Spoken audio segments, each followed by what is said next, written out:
She is Vice President of Publicity and Lifestyle Strategy for Warner Brother Records and has worked with world-renowned artists such as Brian McKnight, India Ari, and Erykah Badu. Speaking on the topic, the evolution of success, beating the odds. Please welcome to the stage, Phylicia Fant. All right, this is my first time being on a stage like this in a circle. So bear with me. We're going to kind of go through this together. And I'm kind of interactive, and I'm super expressive, so I might want you to kind of join in as I do this, okay? I don't really like the whole, I'm talking. So if you have a question in between, is that allowed? Am I being filmed now? Probably. Okay. So, all right. So I'm Phylicia Fant. I am the Senior Vice President of Publicity and Lifestyle Marketing for Warner Records in Burbank, California.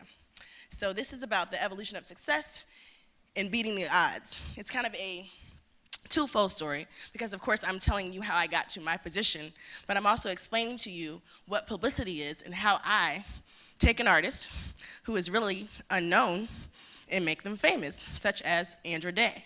And hopefully with those parallels of stories and journeys, you'll understand that everything is a process. Everything starts somewhere, but it can end here.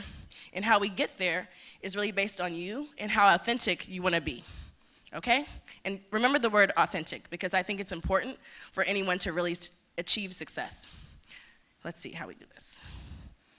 And I'm gonna push it again. Okay, great. All right, so again, the evolution of success and beating the odds. And when people say beating the odds, it's because of really being different than other people. I am an African-American female. I am from Marietta, Georgia. I am, I am, or was, one of the only people of color in every environment I was in until I attended Spelman College. So it's, again, figuring out how can I be authentic, be myself, and still achieve my dreams, okay? So this is the evolution of success by Phylicia Fant. All right. Okay. Ooh, this is nice. Okay, so these are some of the artists that I have encountered over the last 17 years of being a publicist. So you'll see Jason Derulo, you'll see Andra Day, you'll see Jojo. I'm not sure if people remember Jojo, but she was my first, thank you, yes. Leave, Get Out.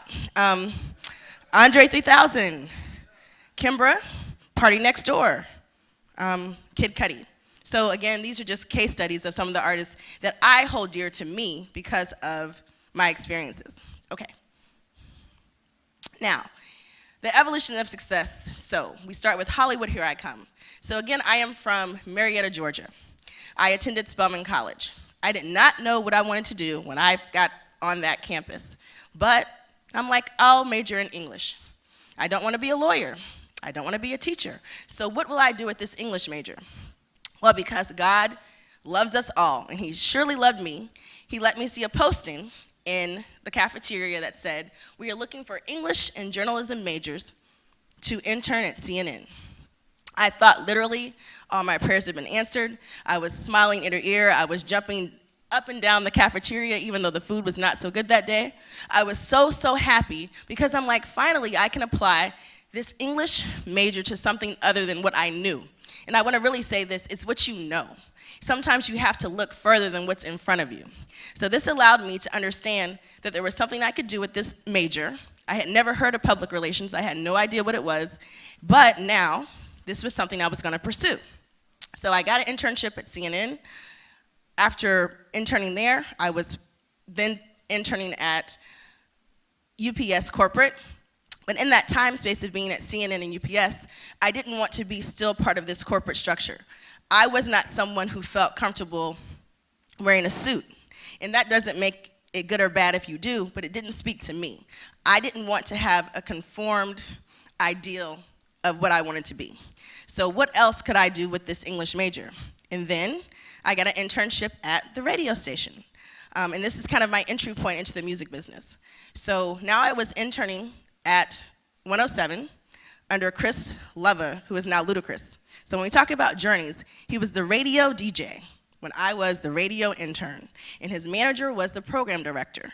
So at that point, he was not Ludacris. He wasn't this multi-million selling artist, actor. He was the radio DJ.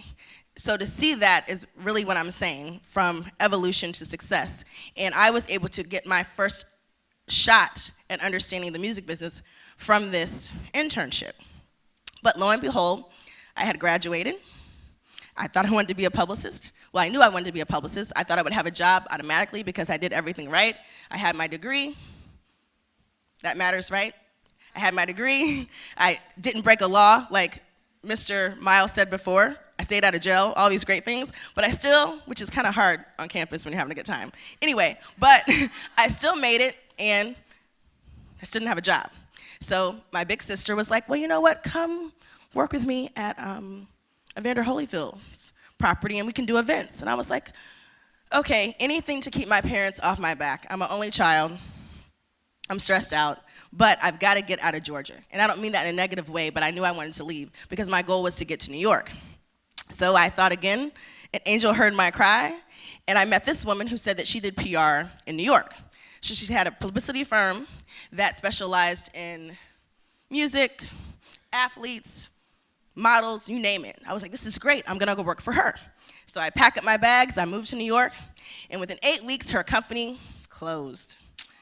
Yep, that happened. It closed. So my parents were like, are you coming back to Georgia? I'm like, nope, I'm gonna figure it out. So I started temping. So now I have my degree, I'm in New York, I'm still thinking I do everything right, and the company that I worked for closed down. So temping. So I'm signing up, I'm putting on a different suit every day. I'm coming from Westchester, New York, where my roommate at the time, her parents lived before we could get our own one box in New York, okay? And so we are going back and forth every morning. She's going to her job, but I'm going to Starbucks, updating my resume. So every morning, I'm updating my resume. I'm sending my resume to every PR firm I know. They're calling me back. They're like, oh, pharmaceutical PR. Nope, entertainment, please. Oh, here's another chance to do PR for a lighting company. I'm like, nope, I want to do PR for entertainment. So at this point, I'm frustrated. I'm like, I'm not gonna get a job. This is insane. So I keep sending out my resume, and finally, Universal Records and New Line Cinema call me at the same time. I should be on the next slide. Sorry. Next, I think. Okay, so I am now at New Line Cinema and Universal Records at the same time as a temp. So I'm doing 2 and 2. So I do 2 days at New Line Cinema. They're about to put out this big movie called Lord of the Rings. And then I'm at Universal Records, and I am temping at every department. I'm in the sales department, I'm in the radio department, but they finally put me in the president's office. So I thought that would be a good thing because I'm like, I can talk to him every day. He's gonna see how awesome I am. I'm gonna get a job just like that. But no, I was his second assistant. What that meant is I never saw him. It meant that I sit in an office 3 doors down in another back area, and I never saw him, and I would email the first assistant to tell her that the phone was ringing for him. Do y'all understand what I'm saying? Like literally, the phone is ringing for the president. She's like, okay, great. That was my job, back and forth for a month and a half. I never saw him. And then, when I didn't see him, at 4 o'clock, I would cut apples and make his peanut butter sandwich, which I think is odd because you've never seen me. You have no idea what I look like. Why am I making your food? Y'all know that you think that's kind of odd. I do. Anyway, so finally, HR, she's like, what's going on? I'm like, look, I'm not sure if you saw my resume. CNN, UPS, Hot 97. I want to be in entertainment PR. Can you please make this work for me? She said, give me a little bit more time, but it's really important to stay in the system. And I say that too because even though it seemed negative, I was still in the door. I was not where I wanted to be, but I was in the door. I was in this building at the #1 record label in the world, but I was cutting sandwiches, but I was still in the building, okay? So remember that. So then, finally, she calls me downstairs. She's like, I have good news. Your boss, or your potential boss, is coming back from the Grammy Awards, and we are about to let go of the PR assistant. I'm like, woo, thank you, thank you, thank you. But it doesn't mean I have a job. It means I get to now temp for her. I now have to do the same, I won't say song and dance, but I have to show her that I'm worthy of this position. But I'm doing this while she's at the Grammy Awards in LA, and I'm in New York at the desk making press kits, getting really comfortable making my Erykah Badu press kit, my Brian McKnight press kit. Like, I have already said this is my space. And I think you actually should say that. If you feel like it's yours, claim the space. Say, this is where I want to be, visualize it, and say, this is what I want to do. And I knew I was going to have this desk, and I was not going to leave it. So she meets me. And I bring this up because it's important. And not in a sense of being about race, but about the relationship that we were about to have. So my boss's name is Serena. Her name is Serena Gallagher. And I say this with pride because she's still my mentor, still one of my best friends, and someone that I hold dear. But she was not a woman of color. So I'm like, I'm at Motown Records, I'm an assistant, and my boss is not a woman of color. I had just left Spelman College, and I wondered what that was going to be like to interact with her, and I still didn't understand that because of what she looked like, she would be in charge of all of this urban music. Now, I'm saying this because as soon as she met me, the first thing she said to me, she was like, look, I think you're colorful.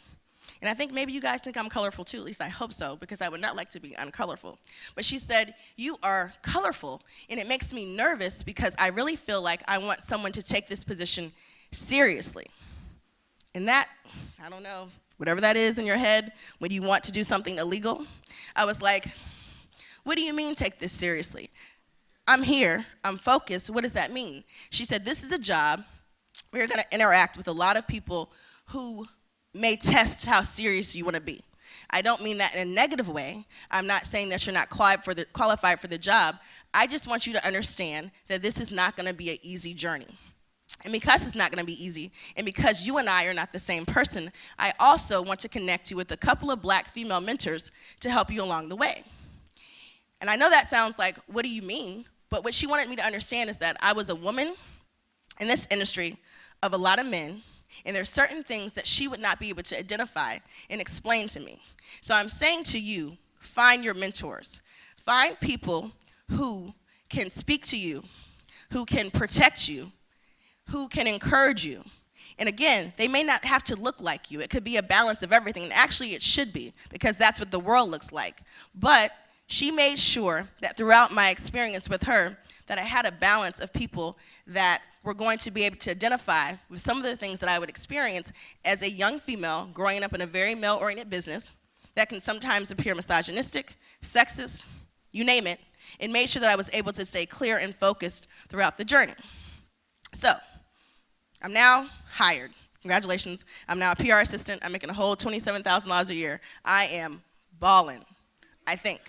So, I start there. My first artist was officially Erykah Badu because I was doing her tour press. That really means just calling magazines and making sure that if you go into a market like Alabama, that I call the people in Alabama and say, hey, Erykah's coming, could you please cover her show? So, I'm with Erykah Badu, I'm with all these artists, but I'm frustrated because I'm like, I want a chance to really pitch something. I want to be on the phone. I want to be at the television shows. I want to do all these things. So it's the whole idea that I'm ready to run. I'm ready to really show I can do it. She says, you're not quite there yet. I'm going to start putting you on hair magazines. So now I'm booking Hype Hair, Sophisticates Black Hair. I'm putting all these different artists in all these hair magazines, but I'm still not doing what I want to do as far as what I think a publicist should be. I want to be in the streets. I want to be on the red carpets, all the shiny things, but not understanding that to be a publicist, I needed to understand the underbelly of it all. And when you're taking a job, don't think about the end result. Think about what it takes to actually build your contacts, garner respect, and for people to really say, you know what, she knows what she's doing. Don't think it's just about the shiny part of the job. It's about understanding all the things that it takes to truly prepare. I needed to learn how to build a campaign. I need to understand that from the very bottom, I need to understand what an artist is, who their core is, what's gonna make you tune into this artist on a regular basis. So you cannot break an artist, and I'm kind of flipping back and forth, but I cannot break an artist until I understood their core identity, who they were, what was their brand, what made them authentic. Why did people care about Erykah's hair? And I think most of y'all can say you cared about Erykah Badu's hair. Her hair was something that was really a focal point of her career. And here I am not understanding why I'm booking hair magazines, but I'm booking hair magazines because it was part of her identity. It was part of her authenticity. It was part of what was gonna make Erykah, to this day, be someone who can wear anything she wants, be anything she wants to be, and break all these barriers. Think about all the fashion campaigns, Susan, from Givenchy to all these things came from the fact that this woman stayed authentic, but she was experimental in her brand, but still staying authentic. So you can still change your brand. Your brand is supposed to evolve, but always remain authentic. So, finally it happens. And it happened in a very bittersweet way. And I'm glad you know Jojo, so I'm gonna bring Jojo up again. So, my boss called me, she's like, Phylicia, I have something to tell you. And I'm like, oh my gosh, I'm not in the office. She said she wasn't coming in today because it's her annual holiday. She always takes off a certain day. And so I knew that I could come to work a little bit later, and I was getting a manicure. Yep, I was getting a manicure. And I was like, crap, this is not gonna happen. This is really happening. So I'm getting a manicure, just minding my own business. I'll be in about 15 minutes. She's like, where are you, where are you? Now remember, this woman is the person that would call me from the plane. I don't know if you guys know this, but there used to be phones on the airplane, and if you really wanted to do it, you could call someone. And she called me one time to make sure that I had a press kit ready for an artist. So she was relentless in locating me. She calls me, and her voice is shaking, and she's like, I have been diagnosed with breast cancer. So I'm crying, she's crying. I'm like, oh my gosh, what do you want me to do? She's like, I need you to just calm down. She said, but I just left the president's office, and I'm gonna give you Jojo. And so I'm like, what do you mean you're gonna give me Jojo? She said, I think you're ready, and I wanna make sure that you're never put into a box. And she said, and the only way for you to be a publicist in this industry and not be seen as just an urban publicist, I need you to work this artist named Jojo because I think she's gonna be big. And at the time, I'm like, she's 13 years old. What do you mean she's gonna be big? She's like, I need you to trust me and believe me that she's gonna be big, and this is the artist that is gonna make sure you never stay in a box. And the reason I bring her up is because I think often people try to put us in boxes. They try to say, this is all you can do, this is what your box looks like, stay in this box, okay? And if you start to think that way, we won't look outside the box. Everything you do will be structured in thought, it'll be structured in how you look at things. It's really important to understand what I'm saying about thinking and staying outside of the box. Again, it doesn't mean going rogue, but it does mean understanding the importance of knowing that there's other things that you can do, and the way you look should never determine where you can go. So now I'm with Jojo. This girl is hot. She has Leave, Get Out, it's the #1 song. She's breaking all these records because she's the first artist to retire TRL. You probably don't know that either, but it was a big show on MTV called Total Request Live, but she was the first. She was the first person to have a #1 at Billboard Hot 100 at 13. So you have Britney Spears, but now you have Jojo who's breaking all these records because Britney's a whopping 16 years old and Jojo's 13. So we are going toe to toe. Like everything that could possibly happen for Jojo did. We were on Jay Leno, we were on Ellen, we were on every show, MTV Awards. She was getting everything, and here I am, this girl who is 24 years old, and I'm right next to her. But when people see me, they're like, oh, are you her personal assistant? Nope. Are you her stylist? Nope, not that either. Are you her hairstylist? Nope, not that either. Are you her makeup artist? No, I'm her publicist. I'm her publicist. Deal with it. And I say that with excitement and frustration because I constantly had to let people know that regardless of the fact that I was younger, the fact that I was a black woman, the fact that she was this superstar Caucasian artist, I was her publicist. And I had to demand respect and earn it without getting as frustrated as I was just like now on this microphone, because it can cause you to get frustrated. When people are constantly like, it can't be you, it can't possibly be you. It cannot be you. No, actually it is me. So I was happy because now I was on a journey, and I was on a journey to not only defining her, but myself, and realizing that my brand would be something that was out of the box. I was hoping that worked, but my brand would be out of the box. So, 10 years at Universal, I had a great run. Akon, Melanie Fiona, Kid Cudi. I really have worked a lot of artists, so I feel like those were like things if we were having a back and forth discussion. But I worked all these artists, and I really made a name for myself as a publicist. And going back to that, my job as a publicist was to, again, make all of these people famous. But the best part about it, I was no longer just in one genre.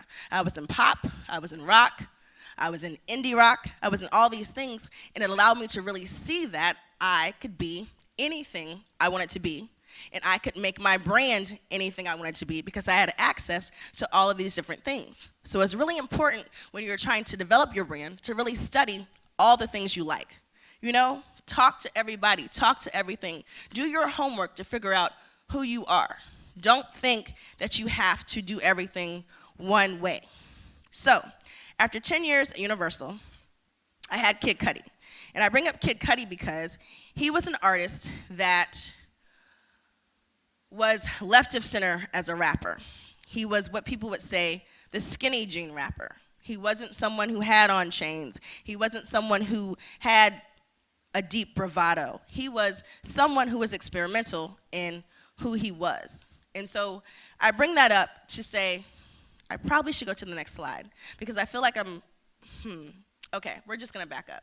Because I realize I'm kind of talking in and out of being PR and marketing, but actually I'll just stay this way then. So at any rate, I was working Kid Cudi, doing really well. He was on Fallon and all these other shows, but we were doing his release party. And again, I think I told you earlier, my job is to figure out how to get people famous. So whether it's a magazine, whether it's a television show, whether it's the right charity event, whether it's the right blog, which is, Hip Hop DX, if it's, This Is 50, if it's an urban artist, if it's Refinery 29, if it's Nylon Guys, whatever this is based off the demographic that I'm working, I have to identify what magazine, what website, what social media platform. Is it Instagram for you? Is it Facebook for you? What is gonna be the right platform to break this artist? And I say that because within defining yourself, you need to figure out your right platform.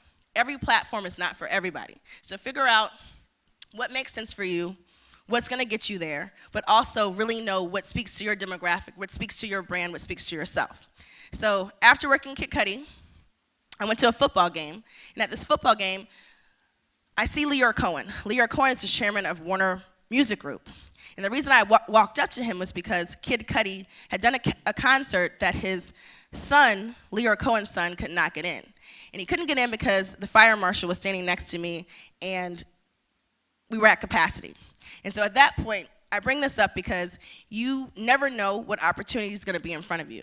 And even though it might seem like this big, bad wolf, and I mean that as a positive thing, this person that you think you're not supposed to talk to is standing in front of you, you should. If you can muster up the energy, the courage, and the belief in yourself to approach any problem, any opportunity, do it. Because me approaching Leor Cohen, who was the chairman of Warner Music Group, about the fact that I felt bad that his son couldn't get into a party, led to him saying, you know what? I like the fact that you walked up to me. He asked for my cell phone number because he said that he wanted to book Kid Cudi for a bat mitzvah, and that phone call led for an opportunity for me to move across the country from New York and take myself to LA, which is where I am now. So I've been in LA now for 6 years, working at Warner Music Group, and the most recent artist that I'm working that I bring up for this reason, and I will end on this note, is Andrew Day, which is why we started with this song, and the whole idea of rising up to your purpose and rising up to what you want to be in life. It's really important to rise up to your occasion, because I met her, and I'm like, what are we going to do? Because you are everything that I've learned across this journey. You are a black female. They're not really playing young black music on the radio unless it speaks to some things you may not want to hear. So if you're not Rihanna or Beyonce, you're not going to get on the radio. How are we going to make you work? She's like, well, I'm going to wear this wrap on my head. I'm like, you can't wear the wrap on your head because they want you to wear your hair pressed and they want it to be straight because they want you to compete with Rihanna and Beyonce. She said, well, then I'm not going to do it. Well, what it said is how life becomes full circle, because that same person who told me she was going to wear the wrap took me back to that one place when I was wondering why I was doing hair magazines at 22 years old. It says that you have to be authentic from the beginning to the end. And the reason Andrew Day is so successful and the reason I remain confident in my ability is because if you meet someone who wants to stick to their brand and you can identify that brand and stick with them, you'll rise up to the occasion. Andrea is the main person that I work with every single day. And she teaches me to be a better person every day because she said, I'm going to continue to go against the odds of what beauty should look like. And she's gorgeous. This is not about her not being pretty. It's about the fact that she was willing, and again, willing and able to say, I'm going to take a risk. I'm not going to look like everything that's on the cover of this magazine. And guess what? She's on the cover of the magazines. She's on the cover of Essence. She's 8 pages in InStyle. She sung at the Democratic National Convention. You know, like there's nothing that Andrea didn't do, but she stayed authentic. And so when you talk about full circle, and you talk about the beginning to end, I'm proud to say that if you can really identify your brand, be authentic to your purpose, and remember that no one has to change you. You'll do better if you're yourself all the time, and you're your vibrant self, your colorful self, your braided self, your straight-haired self, whatever you want to be, just stay authentic and you will achieve success. Thank you for your time.